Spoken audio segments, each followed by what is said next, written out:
हरे कृष्णा। श्रीमद् भगवद गीता की जय, श्रील प्रभुपाद की जय। आज हम लोग चर्चा करेंगे भगवद गीता अध्याय 7 श्लोक संख्या 15। बेसिकली ये श्लोक भगवान बताते हैं कि 4 प्रकार के लोग हैं जो भगवान के पास नहीं जाते। पहले हम लोग श्लोक रिसाइड करते हैं। चतुर्नामाम दुक्षितो मूढ़ा प्रपदन्ते नराधमः माया प्रीतज्ञानासुरं भावमाश्रितः। भगवान बताते हैं कि 4 प्रकार के लोग हैं जो मेरे पास नहीं आते हैं। उसको बुद्ध भगवान बोलते हैं दुष्कृतिमान। मतलब दुष्कृति मतलब क्या है? जो पतित आत्माएं। ये 4 प्रकार के जो है दुष्कृतिमान हैं, जो पतित आत्माएं, जो पायशोल नहीं है, वो क्या हमारे पास नहीं आते। तो पहला कैटेगरी भगवान बताते हैं मूढ़ा, मूर्ख। तीसरे भगवान बताते हैं ऐसे कैटेगरी के लोग हैं जिनको जीवन का लक्ष्य मालूम नहीं। वो दिन भर जो है गधा की तरह सुबह से शाम तक काम करता रहेगा। उससे पूछे तो बोलेगा मेरे पास क्या है, मरने के लिए फुर्सत नहीं। तो वाकई में उसकी स्थिति बहुत दयनीय होती है।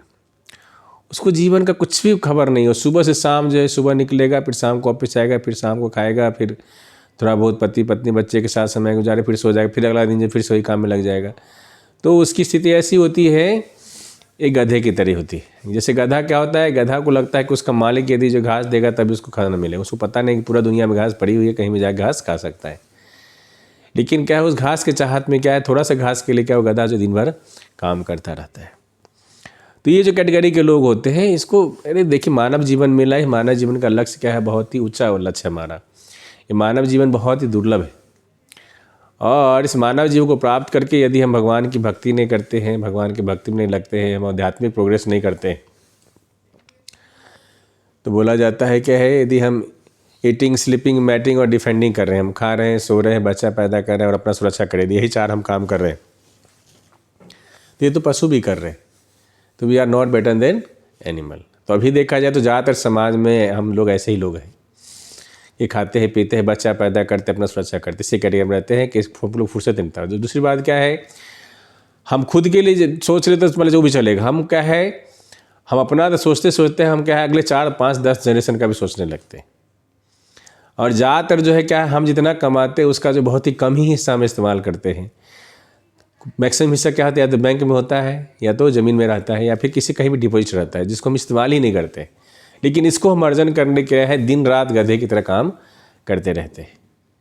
तो देखा जाए ये पैसा किसी काम का पर्सनली जो है तो एक सर्टेन लेवल के बाद जो है पैसे से सुख आता है। बट एक सर्टेन लेवल के बाद जो पैसा से ग्राफ होता है, फिर वो प्लेटो हो जाता है उसका। उसके बाद खुशी नहीं बनने वाली। ठीक है, बिगिनिंग फेज में होता है, पैसा आया है, थोड़ा सा घर लेना है, कार खरीदना है, कुछ अच्छे कपड़े खरीदना है, घूमना टहलना है। But after certain time money is not going to give a permanent happiness. तो एक समय के बाद ये बहुत पैसा है तो बल्कि यही फ़र्क पड़ेगा कि हमारे और आपके अकाउंट बैलेंस में अंतर हो सकता है। हमारे पर्सनल लाइफ में कोई फ़र्क पड़ने वाला नहीं। तो एक एवरेज इंडियन ही के हिसाब से जो एक सर्टेन लेवल का मनी चाहिए, जिसमें हम क्या हमारा एक बेसिक हमारा सुरक्षा हो, हमारा खाना पीना बेसिक रहना हो। इसके अलावा जो भी एक्स्ट्रा पैसा है वो हमारे एक भी अकाउंट में रहेगा, आपके भी अकाउंट में। हमारा क्या अंतर सिर्फ होगा कि हमारे आपके अकाउंट बैलेंस में अंतर होगा, बस दैट्स ऑल। हमारे आपके लाइफ में कोई अंतर होने वाला नहीं। तो इसलिए क्या हम सबको प्रयास करना चाहिए कि भाई ठीक है, हमें काम भी करना है, बट एक सर्टेन समय तक काम करना, बाकी समय हमें ऐसा प्लानिंग करना है। 24 घंटा ही सबके पास होता है, तो इस 24 घंटे का इस्तेमाल इस तरह से करना है कि हम 8 से 10 घंटा काम ही कर ले, बाकी कम से कम 3-4 घंटा भक्ति भाव के लिए दे, कुछ सोने के लिए दे, अपने बच्चे के परिवार के लिए दे। कुल मिला के क्या है, हमारा लाइफ बैलेंस। हम सब बात करते हैं कि हम सबका लाइफ बैलेंस होना चाहिए। तो देखा जाए तो हम सबका लाइफ जो हाईली अनबैलेंस्ड है फिलहाल। हम सब सिर्फ भौतिक लाइफ के बारे में सोचते हैं, मटेरियल लाइफ के लिए सोचते हैं, सेंस ग्रेटिफिकेशन के सोचते हैं, इंद्र की तृप्ति के लिए सोचते हैं। बहुत कमाते हैं, फिर जाके खाते हैं, फिर क्या है, फिर सेक्सुअल लाइफ होता है, फिर जाके घूमते टहल, दैट्स ऑल। तो नहीं, हमें क्या है, अपने लाइफ को बैलेंस करने का मतलब है कि हमारा आध्यात्मिक भी प्रोग्रेस होना चाहिए और हमारा मटेरियल प्रोग्रेस भी होना चाहिए, भौतिक प्रोग्रेस भी होना चाहिए। अभी क्या है, हम सिर्फ भौतिक प्रोग्रेस के लिए वर्क करते हैं, हमारा आध्यात्मिक जो है कुछ ही प्रोग्रेस नहीं। देखा जाए तो पढ़े लिखे सोसाइटी में भगवद गीता जो है हार्डली जो है 1% लोग पढ़े होंगे। अब मैं अपने प्रोफेशन की बात करूँ, मेडिकल प्रोफेशन में जहाँ हार्डली 1 लोग गीता पढ़े होंगे। ऊपर भी पढ़ने के बाद बहुत, उसमें भी मैक्सिमम लोग क्या है उसके प्रिंसिपल को अपने लाइफ में इस्तेमाल नहीं करते, है ना। क्योंकि गीता का जो असली मकसद क्या है, सबको भक्ति ही जोड़ना, भगवान की भक्ति में जोड़ना है। लेकिन क्या है, लोग गीता पढ़ने के बाद भक्ति नहीं करते। तो जो असली लक्ष्य हमारा क्या है, हमें इस मानव शरीर मिला है, मानव शरीर से हमें क्या करना है, इस शरीर का इस्तेमाल करके हमें क्या है, जीवन के लास्ट में क्या होना है, भगवान के धाम को जाने का प्रयास करना चाहिए। लेकिन क्या है, किसी को आज के तारीख किसी कोई खबर नहीं, सबको लगता है पैसा कमाओ, 1 घर बनाओ, 10 घर बनाओ, 20 घर बनाओ, इतना बैलेंस बैंक बैलेंस करो, बच्चा के लिए कर दो, कुछ कर दो, ये कार खरीद लो। तो ये सब इसको इस तरह कैटेगरी वाले लोगों को भगवान जो है बोले मूर्ख बोले, गधा बोले, कि जिसको पता ही नहीं कि जो है जीवन का लक्ष्य क्या है, उसके बाद बिल्कुल समय नहीं। इसकी स्थिति बहुत ही अपने आप को ऐसा वो जो है मकर जो है ना, बोला जाता है कि जो है सिल्क वर्म का कीड़ा होता है, वो ऐसा जाल बनाता है, ऐसा जाल बनाता है, ऐसा जाल बनाता है, या तो उसी जाल में फंस के मर जाता है, या तो सिल्क वर्म का जो व्यापारी ले जाके क्या होता है उसको उबाल देता है, फिर उसको उबाल के मार देता है और सिल्क निकाल लेता है। तो यही हाल हम सबका जो है हो रखा है। तो ये है पहला कैटेगरी, भगवान बोलते हैं मूर्ख, जिसके पास भक्ति करने का बिल्कुल समय नहीं। सब चीज़ के लिए समय है, लेकिन उसको बोला जाए 4 माला कर लीजिए, 2 श्लोक गीता पढ़ लीजिए, गीता आधा घंटा पढ़े, नहीं करेगा। मंदिर आ जाए, हरे कृष्णा थोड़ा नहीं करेगा, नहीं संभव उसे, तर्क उतर करता रहेगा, अरे नहीं ऐसा थोड़ी होता है, हरे कृष्णा करने से क्या होगा। दूसरा कैटेगरी भगवान बोलते हैं नराधम। नराधम जो है मतलब कि नरों में अधम, मतलब क्या है, ऐसे व्यक्ति जो उसको ये नर जो मानव शरीर, हमें 84 लाख योनि भ्रमण करने के बाद हमें मानव का शरीर मिला है। तो जो नराधम व्यक्ति है उसको हम ये मानव शरीर का जो असली पर्पस ये है कि हम सब क्या करना है, हम सबका जो है भगवान से हमारा संबंध क्या है, खो गया है। भगवान के साथ हमारे हृदय में, हम सबके हृदय में भगवान परमात्मा बैठे हैं, लेकिन हमारा भी उनके साथ संबंध नहीं। और शास्त्रों में वर्णन है कि जब हम माँ के पेट में होते हैं तो हम क्या है, चूँकि पेट के अंदर जो होता है तो स्थिति बहुत ख़राब होती है। उसकी स्थिति ऐसी होती है, क्या है, वो उल्टा लटका होता है, सर नीचे होता है और पैर ऊपर होता है, छोटा सा कंपार्टमेंट में वो रहता है। वो क्या है, पूरा ज़्यादा हिल भी नहीं सकता है, बहुत ज़्यादा है ना, एक सर्टेन लेवल तक मूवमेंट ही अलाउड रहता है। अब बोला जाता है कुछ समय जो है बच्चे जो है पेट के अंदर, बच्चे के पेट में खुजली भी होती रहती है, लेकिन वो खुजला नहीं सकता है, और अपने अंदर उस पेट के अंदर अपने पेशाब को पीता रहता है। तो ऐसी जो है स्थिति में क्या हो, भगवान से प्रार्थना करते हैं, प्रभु बस इस बार हमको माँ के पेट से निकाल दीजिए, मैं अगले जन्म भक्ति करके मैं आपके धाम को चला होगा, मुझे क्या है जन्म मृत्यु जरा व्याधि की साइकिल से बाहर निकाले। लेकिन जैसे वो बाहर आता है, माँ के पेट से बाहर आता है, तो माँ के प्रभाव से क्या होता है, वो इस चीज़ को भूल जाता है कि हमने भगवान से क्या कमिटमेंट करके आया था। तो ये मानव का नेचर है, जब हम कष्ट में होते हैं भगवान को याद करते हैं, लेकिन जैसे हम कष्ट भूल जाते हैं, कष्ट हमारा खत्म हो जाता है, भगवान को हम भूल जाते हैं। तो ऐसे व्यक्ति को बोला गया नराधम बोला गया, कि जिसके पास मौका है, जिसको मौका दिया गया। जैसे क्या है, एक डॉक्टर का बच्चा है तो उससे कम से कम रिस्पेक्ट दी जाती है कि डॉक्टर तो कम से कम बन ले, हाँ ठीक, और अच्छा आगे कर गया तो ठीक है, नहीं तो कम से कम डॉक्टर बन ले, तो इतना रिस्पेक्ट देती है। इस तरह कोई ब्राह्मण कुल में पैदा हुआ है, ब्राह्मण कुल में पैदा हुए होना बहुत सौभाग्य की बात है, लेकिन वहाँ जाके भी लोग क्या कर रहे हैं, मांस मछली खा रहे हैं, है ना, पाप वाले कार्य कर रहे हैं, वेद पाठ नहीं कर रहे हैं, शास्त्रों को नहीं पढ़ रहे हैं, और सारा पाप कार्य में लिप्त है। तो उसको एक मौका मिला था कि ब्राह्मण परिवार में पैदा हुआ, एक मौका मिला था कि जो है अच्छे परिवार में पैदा हुए, कुछ है वो संस्कार को जो है वहाँ से वो सीख सकता है, उसको मौका मिला था। लेकिन क्या है, वहाँ जाके क्या हो, पाप पूर्ण कार्य में व्यस्त हो जाता है।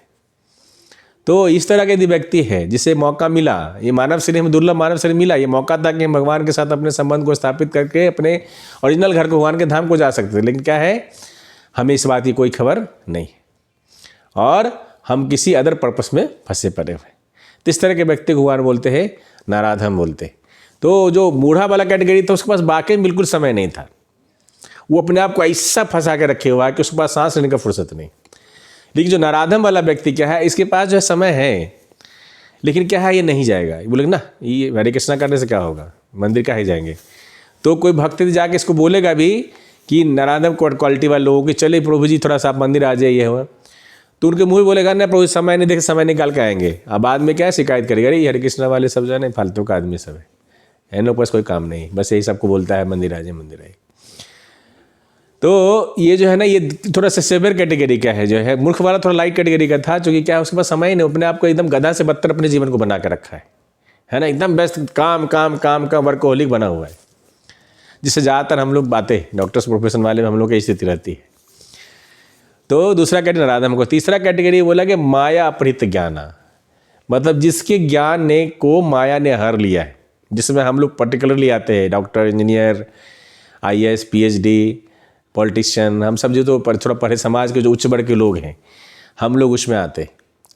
हम लोग इसमें इस कैटेगरी का लक्षण क्या होता है, एक तो भक्ति खुद करेगा नहीं, और जो उसको भक्ति के लिए थोड़ा सा रिक्वेस्ट करेगा, सलाह देगा, उसको उल्टा ही समझाने का प्रयास करेगा कि अरे कहाँ फंस गए हो, अरे इतना जल्दी क्या है, अभी हरे कृष्णा करने क्या जरूरत, तो मज़े कर लो, खाओ पियो मज़े करो, अभी तो ये जीवानी ये जवानी ये दीवानी, अभी तो मज़े करने का वक्त है।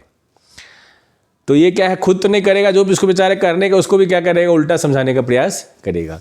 ये क्या लॉजिक कह चुका, अभी समाज के पढ़े लिखे लोग हैं, ये क्या है इन्फ्लुएंशियल लोग होते हैं, तो ये क्या है अपना तर्क उतर करते रहेंगे। नहीं अरे कह रहे गीता किसने देखा कि भगवान ने बोला है, हमने तो सुना नहीं है ना, गीता में बोला है इसका ये मतलब है, इसका ये मतलब है, भगवान तो निराकार है ना, अरे बस कर्म ही पूजा है, कर्म करते रहो बस, है ना, बस अच्छी तरह कर्म कर लो बस, ये और मैं तो बस मैं कर्म करता हूँ, है ना। जैसे हमारे मेडिकल प्रोफेशन में हम लोग ज़्यादा ये सब देखते हैं कि नहीं बस पेशेंट को अच्छी तरह देख लो बस, हो गया, यही हमारा ड्यूटी है, यही मेरा धर्म है। तो सर ड्यूटी है, धर्म है, ड्यूटी को धर्म से मिक्स मत करिए। धर्म का आत्मा की ड्यूटी, धर्म का मतलब है to know God and to love God, भगवान को जानना है और भगवान को प्रेम करना है।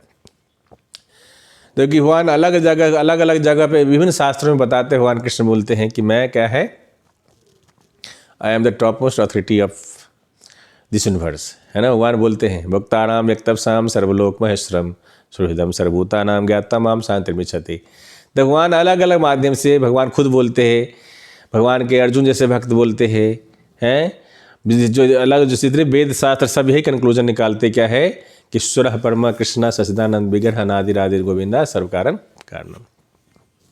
भगवान कृष्ण क्या है, टॉप मोस्ट अथॉरिटी।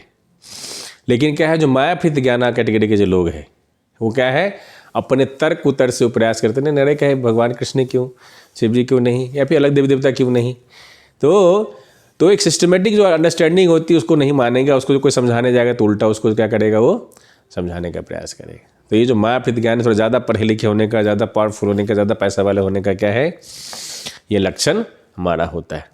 तो ये क्या है, ये नराधम वाले कैटेगरी इसमें खतरनाक है कि जैसे न इसमें कठिन में क्या है, ये खुद तो नहीं जाएगा भक्ति करेगा, और क्या है जो इसको समझाने के लाएगा या फिर या किसी और को जो उल्टा लॉजिक देगा कि अरे कोई फालतू का सब काम करने की जरूरत नहीं, बस अपना काम करिए, बस आगे बढ़ना है, बस काम करो, सक्सेस पावर पैसा एवरीथिंग। लेकिन उसे पता नहीं है कितना भी सक्सेसफुल आदमी हो उसे भी मरना पड़ेगा, उसे भी अगला जन्म लेना पड़ेगा। तो यदि हम बड़े इस जीवन में बहुत बड़े सक्सेसफुल आदमी, बड़े डॉक्टर है, बहुत सुंदर है, बहुत अच्छे है ना, अगला जीवन में हमारा क्या है, पहले कुत्ता बन गए, सुगर बन गए, बिल्ली बन गए, तो हमारा जो लाइफ का क्या हो गया, डिग्रेडेशन हो गया हमारा। ये लाइफ का प्रोग्रेस नहीं बोलेंगे, ये क्या हमारा दुर्भाग्य है, मानव शरीर हमें मिला था, लेकिन क्या हम अगला जन्म फिर से क्या है, फिर 84 लाख योनि भटकना शुरू कर दिए। जैसा शास्त्रों में बताया गया कि यदि हम भगवान की भक्ति नहीं करते हैं तो हमें फिर से 84 लाख योनि भ्रमण करना पड़ेगा, तब हमें मानव का शरीर प्राप्त होगा। ये सुनहरा मौका है हमारे लिए। तो ये मायाफित कैटेगरी का लोग है। चौथा क्या है, आसुर भावमाश्रिता, जो आसुरी प्रवृत्ति का लोग है। असुर का मतलब है जो भगवान के सुर में सुर न मिलाए, जो भगवान का आदेश है, जो भगवान की वाणी है उसको नहीं पालन करना, और अपने अनुसार से, अपने मन ग्रंथ जो है अनुसार से अपने जीवन को आगे बढ़ाना। तो ये जो आसुरी प्रवृत्ति के लोग होते हैं ये सबसे खतरनाक होते हैं। ये है क्या करेंगे, जो इनको यदि कुछ बताने के लिए आएगा उनको हानि पहुंचाने का भी प्रयास करेंगे। जैसे क्या है, हम सब जानते हैं रावण था, हिरण्यकश्यप था, क्या ये आसुरी प्रवृत्ति का आदमी था, ये खुद ही भगवान बनना चाह रहा था और भगवान को ही क्या हानि पहुंचाना चाह रहा था। तो इस तरह का जो ये सबसे खतरनाक कैटेगरी का लोग होते हैं। तो ये 4 प्रकार के जो लोग हैं, है ना। पहला क्या है, मूर्ख, जिसके पास बिल्कुल समय नहीं है, अपने आप को क्या है एकदम ऐसा गधा की तरह बना के रखा है कि सुबह शाम तक काम काम काम काम काम।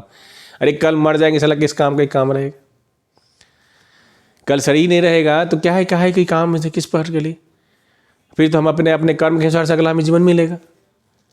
तो जो मूर्ख कैटेगरी का लोग है वो हो गया। दूसरा नराधम क्या है, ये मानव शरीर मिला है, मौका मिला है ना, ऐसा माहौल भी है, हमारे पास ज्ञान भी देने वाले भी लोग हैं, ऐसे परिवार में जन्म भी हुआ है, लेकिन फिर भी क्या है, हम इस मौके का लाभ न उठा कर क्या है, हम भक्ति जीवन में आगे नहीं बढ़ के हम पाप कार्य में व्यस्त हैं। और मायाफृत ज्ञान क्या है, ज़्यादा पढ़े लिखे होने से ज़्यादा लॉजिक, ज़्यादा तर्क उतर करते रहते हैं। तर्क उतर के चक्कर में क्या है, हम क्या है भगवान की भक्ति को स्वीकार नहीं करते, उसको अपनाते नहीं, और फिर हम अपने जीवन को क्या कर देते हैं, इस मानव जो जीवन मुझे मिला इसको हम लोग बर्बाद कर रहे हैं। क्योंकि ये भगवान की भक्ति करना, कृष्णा कंसिस्ट को लेना, ये अर्जेंसी है, ये हमारा कंपल्सरी ड्यूटी है, ये हमारे पास चॉइस नहीं है कि नहीं मेरा मन करे मैं इसकी भक्ति करो मैं करूँ या ना करूँ, नहीं। ये हमारा चॉइस नहीं, हमारे लिए कंपलसरी एक्शन है हमारा। जैसे हम खाते हैं, नहाते हैं, सोते हैं, वैसे हमारा क्या भक्ति भी होना चाहिए। हमें भगवान का नाम लेना है, भगवद गीता पढ़ना है। और कलयुग में क्या है, ये बहुत आसान है। कलयुग में क्या है, सिर्फ भगवान का नाम लेने से हमारा उद्धार हो जाएगा। हरे कृष्णा कृष्णा कृष्णा हरे हरे, हरे राम राम राम हरे हरे। तो हम सब 2 कार्य कर सकते हैं, भगवद गीता के कुछ 2 श्लोक पढ़ें और 2 माला भगवान का नाम कर सकते हैं, भगवान का नाम कर सकते हैं, 1 माला 108 बार कर सकते हैं, हरे कृष्ण महामंत्र कर सकते हैं। इतना तो कर ही सकते हैं, बाकी अपना सब काम करिए। अरे आधा घंटे 1 घंटा समय तो निकाल ही सकते हैं। 24 घंटा में से जो 1 घंटा भगवान के साथ अपने संबंध को बनाए, भगवान के भक्ति में लगाए। आधा घंटा लगाए शुरू में, हो सकता है 10 मिनट लगाए, 20 मिनट लगाए, प्रैक्टिस करते करते। तो 24 घंटा में से जो अपने आप को डिवाइड करे, जैसे हम खाने के लिए समय निकालते हैं, नहाने के लिए समय निकालते हैं, सोने के लिए समय निकालते हैं, तो भक्ति के लिए भी हमारा समय होना चाहिए। अभी स्थिति ऐसा है, कलयुग का ऐसा प्रभाव है, हमारी ऐसी स्थिति है कि जिसको भगवान नहीं मानना चाहिए उसको भगवान मानते हैं, और जिसको भगवान मानना चाहिए उनको भगवान नहीं मानते हैं। ये हमारी स्थिति। कहीं भी जो है, यदि कोई शास्त्र में किन्हीं का वर्णन है, वही उनको भगवान बोल सकते हैं। बिना शास्त्र के अनुसार से अपने मन से भगवान नहीं बना सकते। तो इसलिए आप सबसे अनुरोध है कि हम सबको जो मानव जीवन मिला है बहुत ही दुर्लभ है, और ये हमारे लिए अर्जेंसी। किसके पास कितना समय है पता नहीं, नोबडी नोज। जैसे एक मेडिसिन के ऊपर एक्सपायरी डेट लिखी रहती है, हम सब के ऊपर क्या है, एक्सपायरी डेट लिखी हुई है। बट क्या है, मेडिसिन की एक्सपायरी डेट तो पता रहती है, लेकिन हमारी एक्सपायरी डेट पता नहीं। तो इसलिए आप सबसे अनुरोध है, ये 24 घंटा का समय सबके पास है। बाकी सब जो कर रहे करते रहिए, लेकिन साथ में जो है भगवान की भक्ति को भी ऐड कर लीजिए। भगवद गीता कम से कम पढ़िए। बाकी चीज़ नहीं पढ़ सकते, बाकी शास्त्रों को नहीं पढ़ सकते, तो भगवद गीता जरूर से पढ़िए, समझ के पढ़िए, एक गाइडेंस में पढ़िए। शुरू में समझ में नहीं आएगा, लेकिन क्या है, आप सही टीचर के माध्यम से पढ़ेंगे तो भगवद गीता समझ में आएगी। और प्रयास करिए, भगवान आपको ऐसे भक्त से मिला देंगे, ऐसे व्यक्ति से मिलवा देंगे जो भगवद गीता ज्ञान को आपको दे सकता है। तो आप सबसे अनुरोध है, आपसे बहुत विद्वान व्यक्ति है, बहुत पढ़े लिखे व्यक्ति है, बहुत समझदार है, निश्चित तौर हमसे ज़्यादा समझदार होंगे। तो आपसे विनम्र निवेदन है कि आप भगवद गीता को जरूर से पढ़ें, अपने जीवन में ऐड कर लीजिए, और भगवान के नाम को जरूर से करिए, उसको भी ऐड कर लीजिए। बाकी जो भी आप काम करिए, करते रहिए। देखिए आपका ये जीवन भी सुंदर हो जाएगा, और अगला जीवन भी खुशीपूर्ण आपका जो है प्रमोशन हो जाएगा, आप भगवान के धाम को जाएंगे। तो जीवन के साथ भी और जीवन के बाद भी, है ना। ये क्या है, भगवद गीता का क्या है जो है, ये निर्णय है, भगवद गीता के अनुसार भगवान ही बोले। तो आप सबसे अनुरोध है, भगवान की भक्ति करें, भगवद गीता को पढ़े, भगवद गीता को बांटे, और अपना भी जीवन सार्थक करे और लोगों के जीवन को सार्थक करने का प्रयास करे। हरे कृष्णा कृष्णा कृष्णा हरे हरे, हरे राम राम राम हरे हरे। आप सब प्रयास करें, कम से कम जो है हर महीना में 1 भगवद गीता डोनेट करने का प्रयास करिए। 1 गीता डोनेट कर ही सकते हैं, तो 12 महीना होता है साल में, तो 12 गीता जो है आप डोनेट करें। खुद पढ़े, अपने संबंधियों को दे, अपने दोस्त को दे, और सभी का जीवन सार्थक करें। हरे कृष्णा।